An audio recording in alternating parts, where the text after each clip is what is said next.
মুভির শুরুতেই আমাদের নায়িকা জিহুনকে দেখানো হয়। জিহুন খুব সহজ সরল একটি সাধারণ মেয়ে আর খুবই ভীতু টাইপের একটি মেয়ে।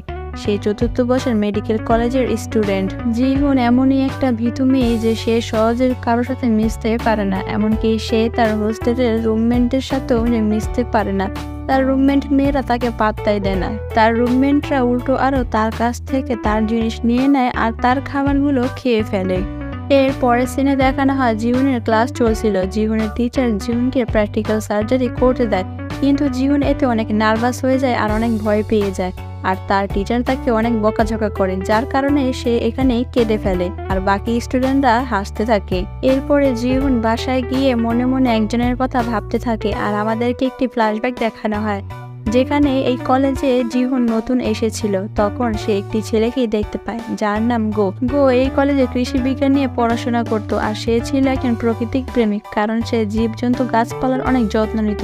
এইসব দেখে জিহুন অনেক ইমপ্রেস হয়ে যায় আর প্রথম দেখাতে জিহুন গোয়ের প্রেমে পড়ে যায়।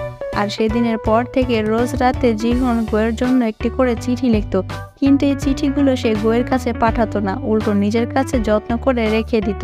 আর গোকে দেখার জন্য গোয়ের হোস্টেলের পাশে একটি লাইব্রেরি আছে, সেই লাইব্রেরিতে সে ঘন্টার পর ঘন্টা বসে থাকতো গোকে দেখার জন্য আর নানানভাবে সে গোকে দেখার চেষ্টা করত।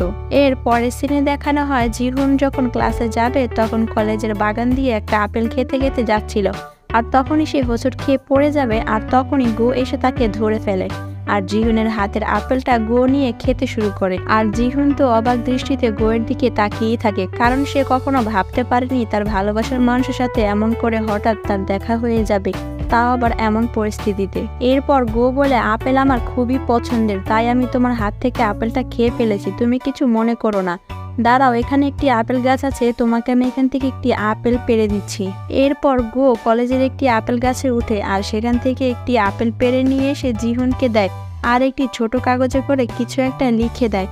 কিন্তু জিহুন তো এর ভাষায় কিছুই বুঝতো না, কিন্তু লেখাটা ছিল অন্য ভাষার, যার কারণে জিহুন লেখাটার অর্থ সে বুঝতে পারে না। এরপরে সে লাইব্রেরিতে যায়, লাইব্রেরির দায়িত্বে থাকা মিসেস চুইকে সে কাগজটা দেখায় আর উনি বলে এখানে তাইওয়ানিজ ভাষায় থ্যাংক ইউ লেখা আছে।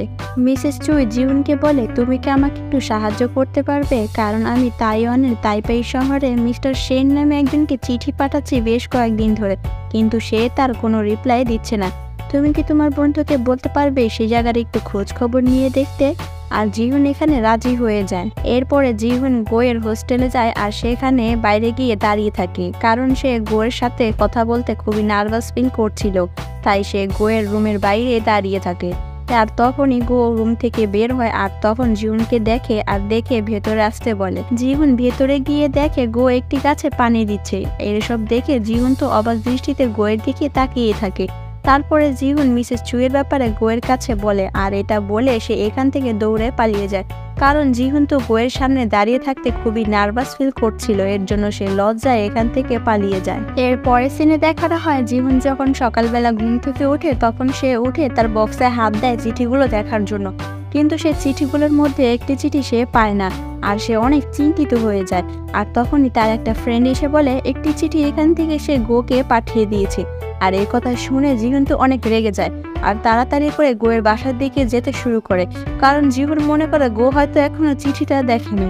জিহুন এসে সোজা গোয়ের রুমে ঢুকে পড়ে আর দেখে গো গাছপালা নিয়ে ব্যস্ত আছে। আর তখনই জিহুন চুপি চুপি চিঠিটা নেওয়ার চেষ্টা করে আর তখনই গো জোরে চিৎকার করে আর গোয়ের চিৎকার শুনে জিহুন তো ভয় পেয়ে যায়। গো তখন বলে, আজ সকালে এই চিঠিটা আমার কাছে এসেছে, কিন্তু আমি এখনো পর্যন্ত খুলেই দেখিনি, এই হাতের লেখাটা কি তোমার?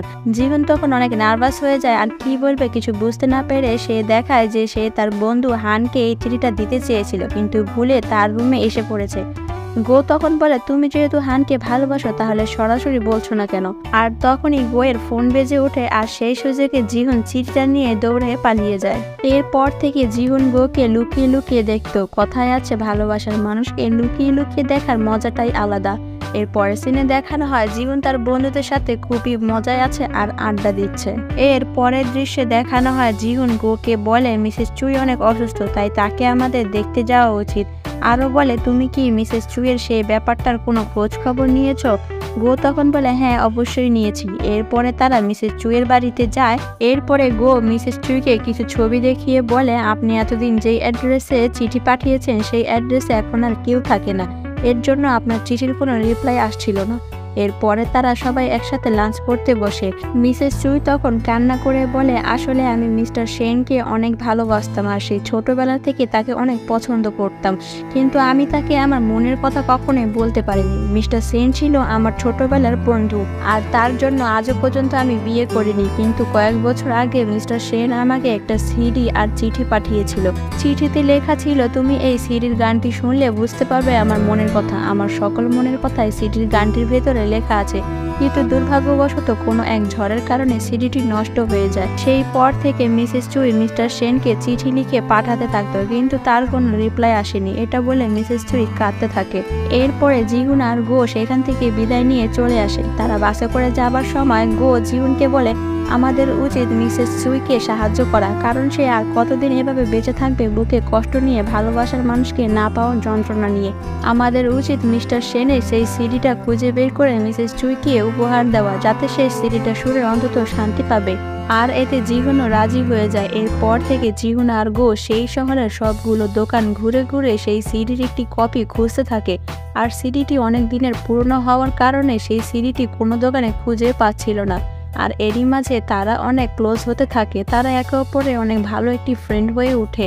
আর অবশেষে তারা সেই সিডিটি খুঁজে পায়। মিসেস চুই সিডির গানটি শুনে সে বুঝতে পারে মিস্টার সেনও তাকে ভালোবাসতো আর তার মৃত্যুর কয়েকদিন আগে এই সিডিটি তাকে পাঠিয়েছিল। আর মিস্টার সেন এখন আর পৃথিবীতে বেঁচে নেই। এগুলো শুনে মিসেস চুই অনেক ইমোশনাল হয়ে যায়।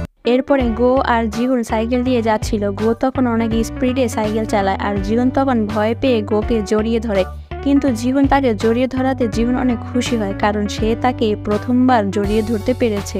এরপরে সেদিন রাতে জিহুন আর গো একসাথে ডিনার করে। গো তখন বলে আমি আমার ফাইনাল ইয়ার শেষ করে এখান থেকে অন্য দেশে চলে যাব চাকরি করার জন্য। জিহুন তখন তাকে বোঝায় যে এই দেশে অনেক ভালো ভালো চাকরি আছে, তুমি চাইলে এখানেই থেকে যেতে পারো আর চাকরি করতে পারো।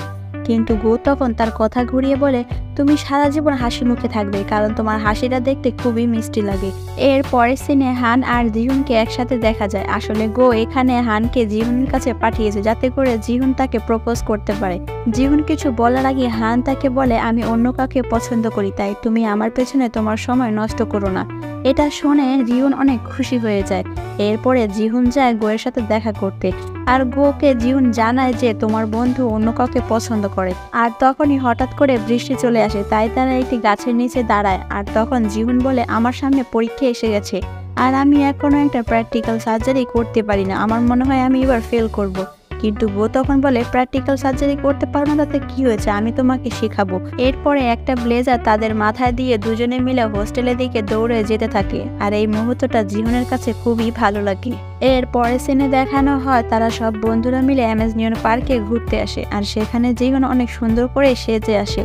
এতটাই সুন্দর করে সেজে আসে যে গো তার থেকে চোখ ফেরাতে পারছিল না।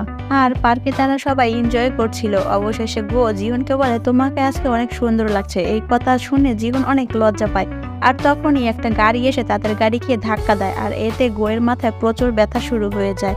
এরপরে তার ফ্রেন্ডরা সবাই মিলে অন্য একটা গাড়িতে করে চলে যায় তাদের দুজনকে একা রেখে, যাতে করে তারা বেশি করে সময় কাটাতে পারে একে অপরকে। এরপরে গো জিহুনকে একটি বাগান বাড়িতে নিয়ে যায় আর সেখানে অনেক জোনাকি পোকা ছিল আর এগুলো দেখে জিহুন অনেক খুশি হয়ে যায় আর বাড়িটাকে ঘুরে ঘুরে দেখতে থাকে। বাড়িটা এক কথায় এক অসাধারণ ছিল, কারণ বাড়িটাতে অনেক সুন্দর লাইটিং করা ছিল। গো তখন বলে এটা হলো আমার সিক্রেট বাড়ি, এটা আমি নিজ হাতে বানিয়েছি। আর তখন জিহুন অনেক সাহস করে তার ব্যাগ থেকে একটা চিঠি বের করে আর সেই চিঠিটাকে সে পড়তে শুরু করে। সে বলে আমি যখন তোমাকে প্রথম দেখেছি সেদিনই তোমার প্রেমে পড়ে গেছি। তোমাকে দেখার পর থেকে আমার জীবনটা যেন অন্যরকম হয়ে গেছে। আমি তোমাকে নানানভাবে দেখার চেষ্টা করতাম, এমনকি আমি তোমাদের ডিপার্টমেন্টে গিয়েও ক্লাস করতাম শুধুমাত্র তোমাকে দেখার জন্য। এমনকি আমি লাইব্রেরিতে যেতাম শুধু তোমাকে দেখার জন্য। লাইব্রেরির জানালার পাশে ঘন্টার পর ঘন্টা বসে থাকতাম তোমাকে দেখার জন্য। আর কতবার যে আমি তোমাকে এমন করে দেখেছি তার কোনো হিসাব নেই। এইসব বলার পরে জিহু যখন গোকে প্রপোজ করবে তখনই গো তাকে বলে তুমি তো অনেক ভালো একজন রাইটার, তোমাকে ধন্যবাদ দেওয়া যাবে না, কারণ আমরা তো ফ্রেন্ড, আমরা ফ্রেন্ড একে অপরকে সাহায্য করব, এটাই তো স্বাভাবিক। এই কথা গোয়ের মুখে শুনে জিহুর চোখে পানি এসে পড়ে, কারণ সে গোর কাছ থেকে এই কথা সে আশা করেনি। সে ভেবেছিল গো তাকে পছন্দ করে। এর পরের সিনে দেখানো হয় জিহু একদিন রাস্তা দিয়ে হাঁটছিল, আর তখনই হঠাৎ বৃষ্টি শুরু হয়। তখন জিহু তার সাইকেল নিয়ে দৌড়ে চলে যাচ্ছিল, আর তখনই একটা গাড়ি এসে তার সাইকেলটাকে ফেলে দেয়। জিহু এতে অনেক রেগে যায়। এরপরে জুহি লাইব্রেরির গেটের সামনে গিয়ে সে নীরবে চিঠির বক্সটাকে পরিষ্কার করতে থাকে। আর তখনই মিস চুই আসে, আর চুই এসে তার মাথা পুছে দেয়, কারণ সে বৃষ্টিতে ভিজে গিয়েছিল। আর মিসেস চুইকে দেখে জুহি একদম কেঁদে ফেলে, আর সে তাকে সান্ত্বনা দিতে থাকে। এর কিছুদিন পরে সবার গ্র্যাজুয়েশন কমপ্লিট হয়ে যায়, আর তার জন্য সবাই পার্টি করছে। আর পার্টিতে যে যার মতো এনজয় করছিল, শুধুমাত্র জীবন বাদে। জীবনের মনে অনেক কষ্ট ছিল, কারণ সে এরপর থেকে আর গোকে দেখতে পারবে না, কারণ তাদের সবার পড়ালেখা এখানে সমাপ্তি হয়ে যাবে, আর যে যার লক্ষ্যে চলে যাবে। সেই সাথে জিহুর ভালোবাসা এখানে সমাপ্তি হয়ে যাবে। এরপরে জিহু সেই শেষবারের মতো লাইব্রেরিতে যায়, আর গোয়ের হোস্টেলের জানালার দিকে নীরবে তাকিয়ে থাকে, আর মনে মনে ভাবতে থাকে, আজকের পর থেকে আমার ভালোবাসা এখানেই সমাপ্তি হয়ে যাবে, কারণ আমি আর তোমাকে দেখতে পাবো না। কিন্তু জিহু তার মনকে মানাতে পারছিল না, তাই সে গোকে শেষবারের মতো দেখার জন্য সে গোয়ের হোস্টেলে যায়। আর সেখানে গিয়ে জানতে পারে যে গো এখান থেকে চলে গিয়েছে, আর বর্তমানে সে এখন এয়ারপোর্টে আছে। সে চাইলে শেষবারের মতো সেখানে গিয়ে তার সাথে দেখা করতে পারে। জীবন এসব কথা শুনে তাড়াতাড়ি করে এয়ারপোর্টে চলে আসে, আর এসে সে গোকে পেছন থেকে জোরে ডাক দিয়ে থামিয়ে দেয়। গো তো জীবনকে দেখে অবাক হয়ে যায়। জীবন তখন বলে, তুমি আমাকে ভালোবাসো আর না বাসো, কিন্তু আমি তোমাকে অনেক ভালোবাসি। আমি চাই তোমার জীবনে এমন একটা মেয়ে আসুক যে কিনা আমার মতে তোমাকে ভালোবাসবে। জীবনের মুখে এইসব কথা শুনে গো পুরো ইমোশনাল হয়ে যায়, কিন্তু গো জীবনের কথার কোনো উত্তর দেয় না। এরপরে সে ফ্লাইটে করে এখান থেকে চলে যায়। এরপরে প্রায় একটা বছর কেটে যায়, আর তারা সব বান্ধবীরা মিলে একটি টুগেদার পার্টি করছিল, কারণ এই এক বছরে সবাই সবার মতো কর্মজীবনে অনেক ব্যস্ত ছিল। আর জিহুনা সে তার কর্মজীবন নিয়ে অনেক ব্যস্ত থাকে। সে হচ্ছে অ্যানিমেল হেলফেয়ারের হেড হিসেবে দায়িত্ব পালন করে। সব ফ্রেন্ডরা ব্যস্ততার মাঝে তারা তাদের সময় বের করে সবাই মিলে একসাথে পার্টি করছিল এতদিন পরে, আর তারা সবাই অনেক এনজয় করছিল। সবাই সবার মতো পার্টি শেষ করে সবার বাড়িতে চলে যায়, আর জীবন মন খারাপ করে রাস্তা দিয়ে একা একা হাঁটতে থাকে। আর তখনই একটা জোনাকি পোকা আসে। জোনাকি পোকাটাকে দেখে জীবনের সেই বাগান বাড়ির কথা মনে পড়ে যায়, আর জিহুন সেই বাগান বাড়িতে এসে দেখে সবকিছু সেই আগের মতোই আছে।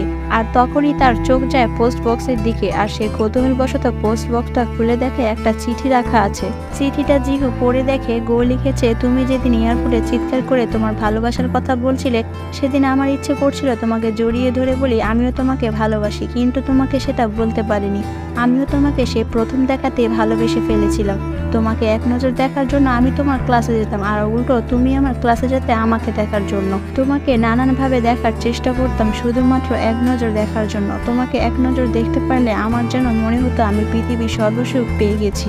আমি ভেবেছিলাম আমি তোমাকে আমার মনের কথা বলবো, কিন্তু একদিন আমি অসুস্থ হয়ে যাই, আর তখন আমাকে চেক আপ করতে হয়।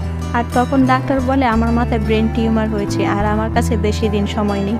আর এটা শোনার পরে যেন আমার মাথায় আকাশ ভেঙে পড়েছে, কারণ আমার এত সুন্দর জীবনটা কিভাবে শেষ হয়ে যাবে এত অল্প সময়ে। আর আমি চাইনি তুমি আমার এই ব্রেন টিউমারের কথাটা জানতে পারো। আমি জানি তুমি জানলে অনেক কষ্ট পাবে, তাই আমি তোমাকে না বলে এই শহর থেকে এখান থেকে অনেক দূরে চলে গিয়েছি। গো আরো বলে, আমি জানি না তুমি যখন এই চিঠিটা পড়বে তখন আমি এই পৃথিবীতে থাকবো কিনা, আর এই চিঠিটা তুমি খুঁজে বা পাবে কিনা। তারপর অজানা উদ্দেশ্যে এই চিঠিটি আমি লিখে রাখলাম। আর সবশেষে বলতে চাই আমিও তোমাকে অনেক ভালোবাসি। আর তখনই জীবনের চোখ যায় কাপড় দিয়ে ঢাকা কিছু একটার দিকে, আর তখনই কাপড়টা সরিয়ে দেখে গো নিজের হাতে জীবনের একটা ছবি এঁকেছে, আর সেই ছবিটা দেখে জীবন অনেক কাঁদতে থাকে। এরপর একটা জোনাকি পোকা গোয়ে রূপান্তরিত হয়ে যায়। আসলে এটা হলো গোয়ের আত্মা। গোয়ের আত্মা বলে, আমি তোমাকে অনেকবার বলতে চেয়েছি যে আমি তোমাকে ভালোবাসি, তুমি আমাকে ভুলে যেও না। আর একটা হাসি দিয়ে নিমেষেই উধাও হয়ে যায়। আর এই মুভিটি এখানেই শেষ। আমাদের গল্পটি ভালো লাগলে প্লিজ লাইক, কমেন্ট, শেয়ার আর সাবস্ক্রাইব করো।